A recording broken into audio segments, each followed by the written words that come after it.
All right, guys, so this is going to be the first episode, basically my reloading series. This is mostly just going to be involving rifle cartridges with a heavy influence towards long range hunting. So, high accuracy as far as our reloading methods and stuff is concerned, but I'm not really going to it'll all transfer to pistol and other things that you want to do, even plinking and stuff like that. I might touch on a few things with that a little bit, but mostly this is going to be geared towards hunting long range and to go with practicing for that, so long range target shooting as well. So anyways, this first episode is going to be about step one basically in starting out reloading and what you need. So I would say that would be the press. That's your bread and butter. That's what you're going to be using to do everything as far as reloading. It's there are methods out there, but as far as precision wise, you need a press and a decent press with that to get the job done well. So I just want to show you a few examples of presses and some considerations and even some things that maybe you didn't think about with other presses, like loading precision on progressive. I've done it, it works great. So anyways, let's take a jump back and I'll just kind of show you just everything that I currently have. I've gone through a few presses over the years, and this is what I still have. So this guy over here, this old looking thing that's kind of in a sad state, this is a Lyman Trueline Jr. This is a turret style press, and he uses old smaller little dies that are still in here. I think these might be 22-250. This is the press that I learned how to reload on many years ago. So it works great. It's missing the handle, obviously. It would still function if I cleaned it up, but finding dies for this thing is really hard to do. And plus, I have found turret heads that swap out and use traditional size dies, which is great and all, but honestly, there's much better presses out there now. So I keep this around for nostalgic type purposes. This is what I learned on long time ago with my grandpa, and so here it is. That's what I used. And then this is what I kind of did a lot of reloading on too. This is a Mech 12 gauge shotgun reloader. It's a progressive, but it's not auto indexing, so you got to manually index this as you go. But this is loaded thousands and thousands of trap loads for 12 gauge for shotgun. So seen a ton of use, done a whole lot of reloading on this thing. It's a really sweet machine. If you do shotgun loading, these mechs are awesome. I highly recommend them. So anyways, that's what I learned on. But moving on, this is pretty much what I use anymore. So for a lot of I want to slow things down and focus on one step at a time. That's what your single stage right here. And this is the Hornady Lock and Load Classic. That's what this is best for. So you're doing each step one at a time on one round at a time. I mean, obviously you can do one step at a time and run through the cases and do one. If you got like a batch of 100 you're doing, for instance, you can do the one step on all 100 cases with one, swap out a die, then do the next step with the next one, all 100 cases, and so on. Everybody's got their own little method. That's not really my point of this video. I'll touch on that maybe later. So anyways, this is it's great for precision, and it's great, like I said, for slowing things down, focusing on one step at a time. It's great for that. This is what I would recommend, a nice O frame like this where you get lots of leverage. Don't have to worry about, if you're working on a magnum load, breaking like a C-style press or something like that, because it's just not made to handle all the leverage and resistance and everything that a big cartridge would produce. So anyways, these are great too, these lock and loads. The Lee has a similar method too with their breech locks, but with these bushings, so you can just sit them in there, turn them, they're locked. You can keep them set like that. It makes it really easy. Keep all your dies set up, and you don't have to set up your die every time. You can just keep it set up, and it makes it easy. So when you're loading multiple cartridges and calibers, that thing is awesome because it makes it so easy. You don't have to set up your die every single time you want to switch from loading 308 to 300 Win Mag or something like that. So that makes that really nice. This thing will screw in and screw out. So I mean, you can get these and modify other presses like RCBSs and stuff like that to work off of something like this if you wanted to. So the next style that I have is this Hornady Lock and Load AP press. This is an older version. It's got the spring still that kicks out the old spent cartridge. It still works for me. I haven't really needed to use this last stage really for anything to where that wire gets in the way. That's why they got rid of it, because it'll come up and the die, if a die is in there, it'll hit that wire and get in the way. So they did away with that. They've done some improvements. Anyways, I still use this. It works fine. Someday, maybe if I decide I need that station, then I can do the retrofit upgrade to the shell holder base there and fix that. So anyways, this has got a case holder, case feeder, I mean, that'll feed all my cases for me as I run this. I have this currently set up still. So backing up a little bit, if you can kind of see here how I got this wood block on there. I'm using a Lee bench block, so my reloading bench isn't really that big, so I use this bench block so that way I can just unscrew back here those bolts that hold this thing in. I use this one, uses bolts because it's so much bigger, and I have to bolt it down to the bench, where this one I use the wing nuts and these plates here. Like, if you've ever seen how these work, you can YouTube and Google them or whatever. Like, they're pretty slick, pretty nice. I can just pull this off when I'm done with it, go set it off to the side, and then put this one on, vice versa, so it makes it easy. But anyways, I got this set up to kind of show you. This is just a Lee auto drum. This actually, even though it's cheap, I think it works. I've found that it works better than the Hornady auto throw that they use, and that comes with this. That thing sits in my toolbox over there and really doesn't ever see any use, because this cheap thing here just works better. Crazy enough. But anyways, these are used a lot for pistol reloading in mass quantities. They work great for that. You can do rifle obviously too. I do a lot of 223 loads that I just use for planking. Even 308 that I do with that. I have a Dillon Rapid trimmer that's a little motor mounted thing that sits in here with a die and trims it. I can trim a bunch of brass, a lot of 223 and 308 that way. It's awesome. It makes decapping a bunch of stuff easy. Using the case feeder, I can just throw my decapping die in there and I can just go to town decapping a bunch of stuff automatically with the case feeder. It's awesome. But you can use this to reload with some precision.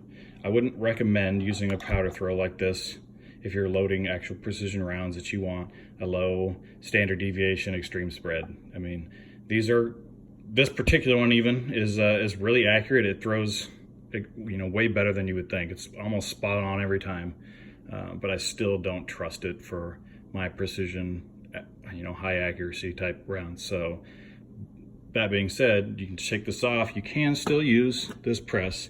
So that's what this powder through die here is. Stand by.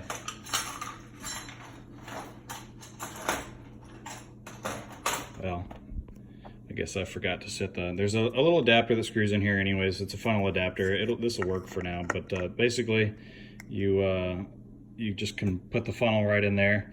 You can use your digital scale. This is one that I have currently that I use. This is the Frankfurt Arsenal Platinum. It actually works pretty good. I've gotten to where I can use this thing very consistently to produce really good loads. The Gem Pros and things like that are obviously better. I've used the Gem Pros too. Mine's currently getting some work done to it, so I'm using this one because it works actually just fine. So anyways, you can still use that. Measure each powder charge out. I use another Lee sitting here.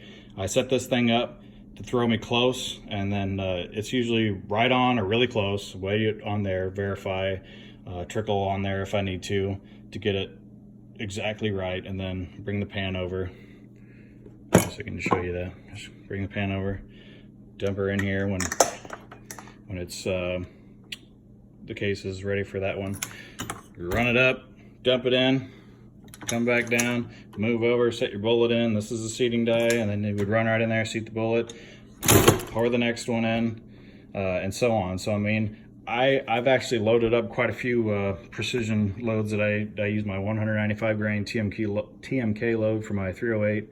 I loaded 100 rounds on this thing the other day, and while I was testing them while I'm loading, everything was spot on. It was actually seemed to be more consistent even than running it on here. The only thing, like I said, with doing it on here is you got to watch a lot more stuff. I mean, these case feeders are nice, but they can be finicky. I mean, with the spring that it uses, sometimes it'll catch on that spring when the case comes in. It'll tip over, fall over. If you're using primer, the primer feed thing on here, you got to make sure that the primers seat properly as you're going. I mean, there's just way more things to watch and on this thing, and if something screws up on you, it takes longer to reset it and get going. It can be really nice, and it can also frustrate the crap out of you trying to use this thing. So that's why if you're starting out, I would just recommend you learn on this thing. You use this, the single stage, because it slows everything down. It's not, you make a mistake, it's not a big deal. You fix that one right there and then with whatever it needs to do to fix it, or set it off to the side, and you start another one. Makes it easy. So highly recommend, if you're starting out, or even if you're not, have one of these, use one of these, know what you're doing with it. If you want to use this, it works like I showed you, you can do it, but there's a lot of stuff you got to take into account, and it can be overwhelming, you know, trying to watch all that stuff, especially when you're learning. So I would save this to upgrade for, or use it for pistol or plinking rounds and stuff like that, where it's not so detrimental to accuracy, sort of thing. So, and then down here I've got my little Lee C-Press that I do use. It's got a bullet puller, collet puller in here right now. That's actually what I use this a lot for anymore, is if something happens, bullet gets seated too deep, or you know, whatever reason I need to pull a bullet, that's kind of what this is used for anymore. I got a little ramp that I made. This is an old license plate that I actually bent up and made. This works as a auto ejection type deal that I just rigged up. So I used to punch out a ton of primers with my universal Lee decapping die on this thing. Just had it in here, and I would throw one in by hand, pop it out, come down, it would push it in here and come down the ramp, fill this, and I would just do that. Sometimes if I was doing a bunch, I would bucket on the floor, and I just go right in the bucket and just pop them out. I mean, this thing has seen a lot of use, still holding in true. I use it still here on the end of the bench for utility type purposes. So I've done all kinds of stuff. Like, this is what I use mostly for it now, but I've done lots of stuff. Like, if you know, everybody that's reloaded long enough has put a primer in upside down. So using that universal decapping die, since it's not going to touch the case, is great for something like that. Throw it in here, punch that primer back out. You're not going to set it off because there's nothing pushing the anvil on the other side of it to crush that compound and make the primer go off. So if you've ever been scared to punch out a primer you put in backwards, don't be scared, it won't go off. Trust me, I've done it lots of times, and nothing has ever happened, and it would be a rare, crazy freak thing if something ever did.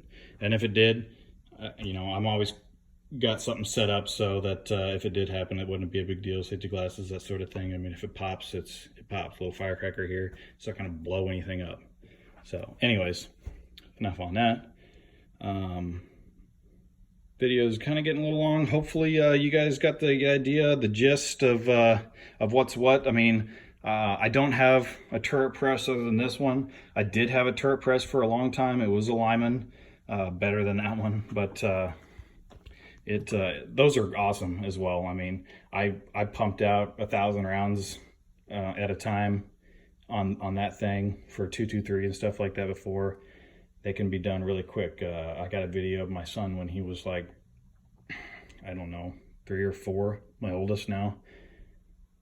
Maybe he was 6, I don't remember. Anyways, he was loading on that thing, and that's kind of what he learned on. It works great. So the turret presses are awesome. You can keep the different tool heads on those things and keep all your dies set on them, and just swap out the tool heads. It makes it nice for that. It can make things faster, so you don't have to swap out dies. This style makes it fast too, to swap out dies if you need to. I've decided that something like this works better for me. But there's other videos out there too, as I'm droning on here, that that show all the different types of presses, a lot of different presses that I don't have. I'm just trying to point out some of the things that I can think of as far as using this. This is a mandrel setup. So for me, here, this is what I would do. You just take this, screw this all the way down your bushing, just like any other die when you set it up. Screw it all the way down in there, and then feed it into the press here. And then if you're sizing like I do with a full length sizing die without the guts in it, you would size on that first or something on here. You size them all, run them all through with that thing in there. Put that in. This one has a stem on it, so pretend here with me. This is gone, size them all, take them like this out, set that off to the side, then you go just quickly, you can throw that in there real quick. Same thing, lock it down, run them all through, take that back out, come over here, since I have both of these Hornady's, makes it nice. Pop this out, throw my seating die in there, and then I'm seating bullets.